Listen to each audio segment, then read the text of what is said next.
Selamat sore, Assalamualaikum, salam damai sejahtera. Apa kabar? Salam sehat selalu ya, sahabat-sahabat, teman-teman, rekan-rekan. Saya hari ini ya akan coba memberikan sedikit ya pandangan yang mungkin bisa bermanfaat bagi orang banyak. Judulnya adalah Teknologi Mengendalikan Emosi Manusia. Jadi memang kita katakan ya saat ini eh, untuk ya manusia yang natural ya, yang alamiah, biarlah emosi itu alamiah saja ya. Jadi janganlah kita diperbudak oleh teknologi. Biarlah emosi manusia itu sesuai dengan alamiahnya saja.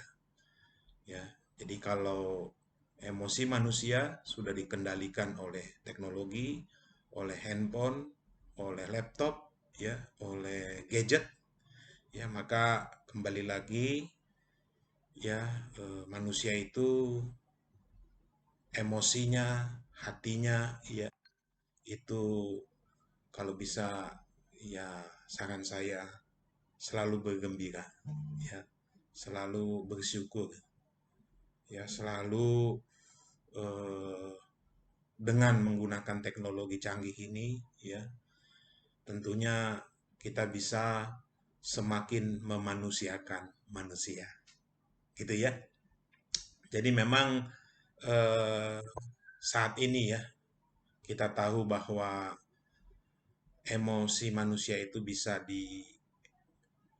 dimainkan kondisi hatinya dengan menekan on, dengan menekan off.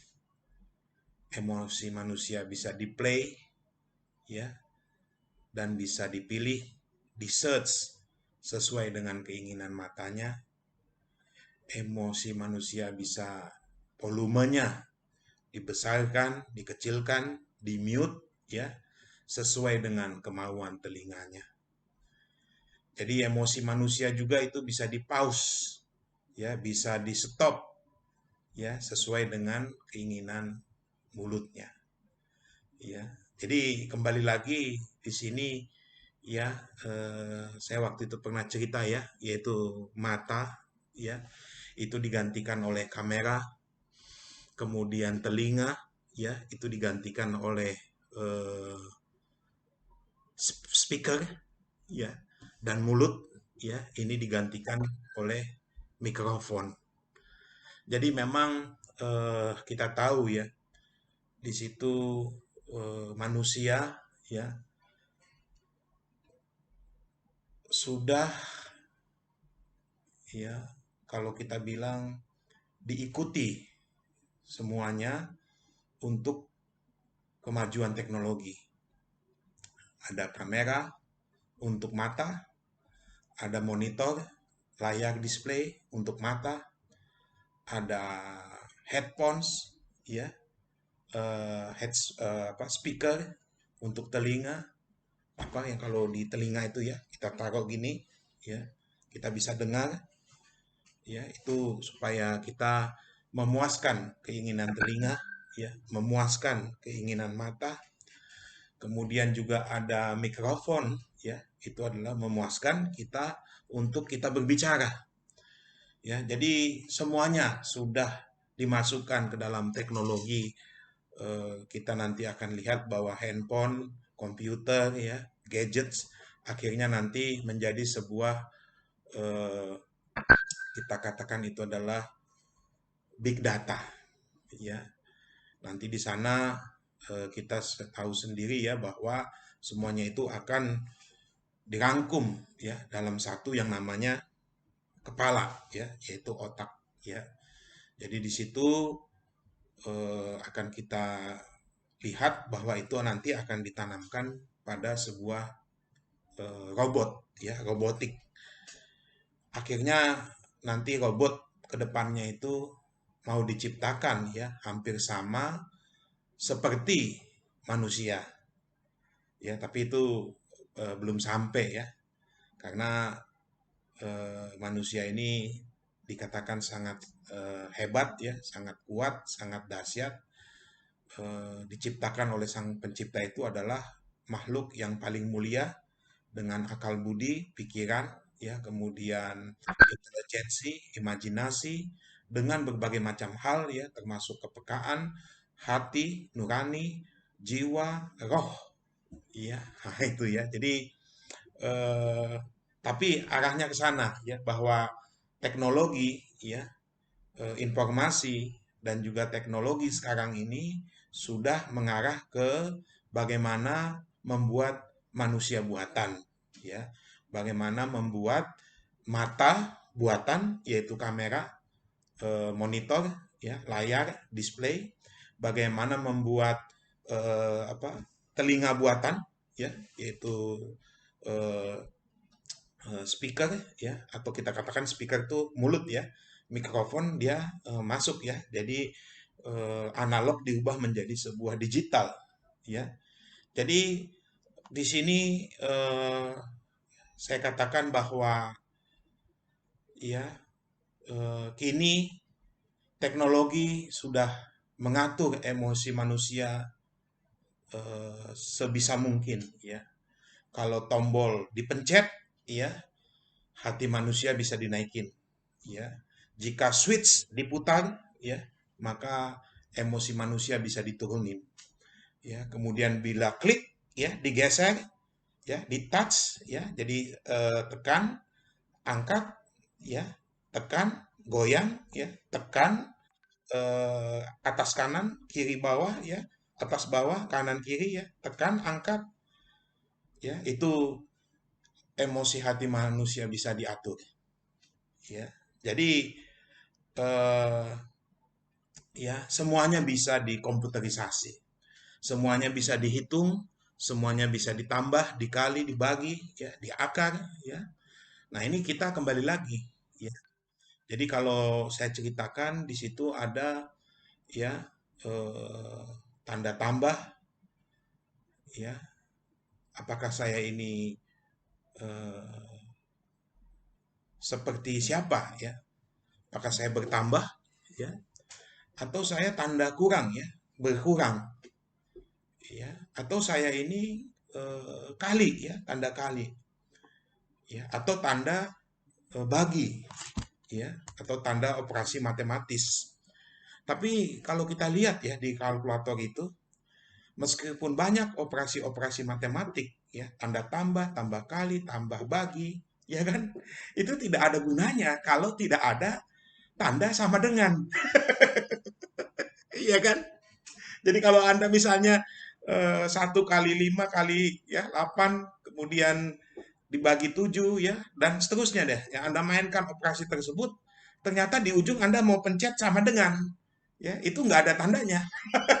Ya, jadi tidak ada gunanya juga sebuah kalkulator kalau tidak ada sama dengan.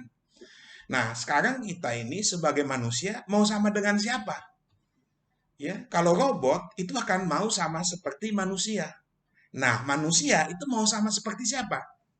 Ya. Jadi kalau saya seorang anak ya, saya itu punya bapak ya, ayah saya sendiri itu. Saya dulu berpikir ya, saya ini eh, rupanya mengikuti ya perintah ayah ya. Kemudian saya juga mengikuti ya apa, nasihat ayah.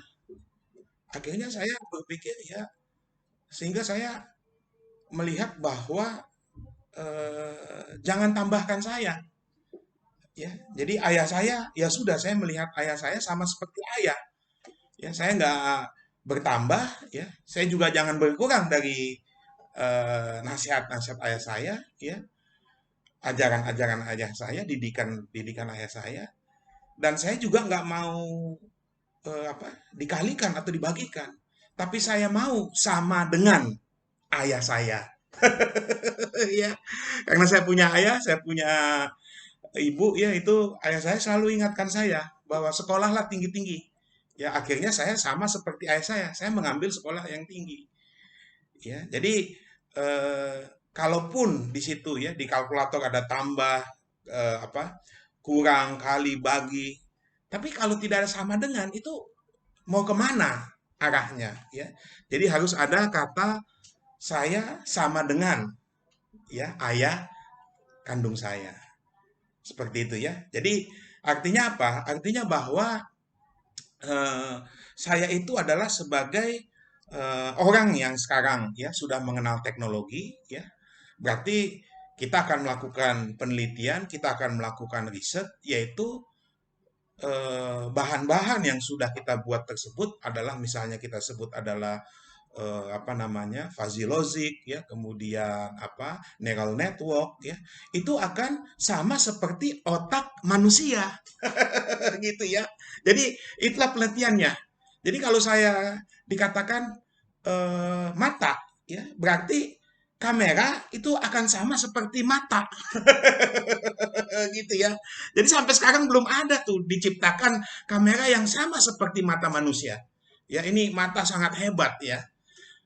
Kemudian kalau kita menciptakan apa namanya mikrofon ya, ya dia bisa bersuara ya, atau kita katakan speaker, yaitu harusnya sama seperti mulut manusia. Iya, itu speaker. Nah, kalau mikrofon ya, dia bisa mendengar, memasukkan suara, ya, sehingga dari analog menjadi digital, yaitu melihat bahwa sama seperti telinga manusia. Ya, jadi eh, apa telinga manusia ini sangat hebat, sangat luar biasa. Ya, jadi akan sama seperti apa nantinya itu mikrofon, ya? Ya akan sama seperti telinga manusia. Akan seperti apa nanti mulut manusia itu? Apa maaf speaker ya akan nanti ujung-ujungnya itu outcomes-nya goals-nya akan seperti sama seperti mulut manusia ya. Apa nanti ujung-ujungnya teknologi kamera ya, apa ujungnya nanti teknologi apa namanya eh, teknologi apa ujung-ujungnya teknologi kamera, layar, display, monitor. Ya, ujung-ujungnya nanti akan sama seperti mata manusia. Jadi sama dengan ya, sama dengan mata ya. Jadi kamera, display, monitor ya, teknologi itu semua sama dengan mata ya. Nah, kalau ini adalah sama dengan ya kita katakan mikrofon. Kalau ini nanti sama seperti speaker ya, seperti itu. Jadi akhirnya ya inilah yang saya katakan eh, secara apa eh, emosional intelijen ya itu masih terus ya dicari penelitiannya, dibuat sesuatu seperti hati manusia. Ya apa nama itu, e-heart ya, electronic heart. Ya, nah ini yang memang kita katakan ya, saya katakan di situ ya bahwa ya, nanti coba saya lanjutkan lagi ya. Sebenarnya apa sih maksudnya teknologi itu mengendalikan emosi manusia ya. Jadi mungkin nanti di video saya yang kedua akan saya lanjutkan lagi ya. Tapi intinya dari cerita ini bahwa ya teknologi itu akan sama dengan ya, akan sama seperti ya. Jadi itulah ya dari saya ya, nanti kita lanjutkan lagi ya. Jadi ini ya kalau menurut saya semoga bermanfaat lah ya. Ya paling tidak menghibur teman-teman, sahabat-sahabat, rekan-rekan mungkin yang tadinya sedang menonton video ini jadi terbuka pemikirannya dan terbuka wawasannya. Oke, terima kasih. Terima kasih. Terima kasih.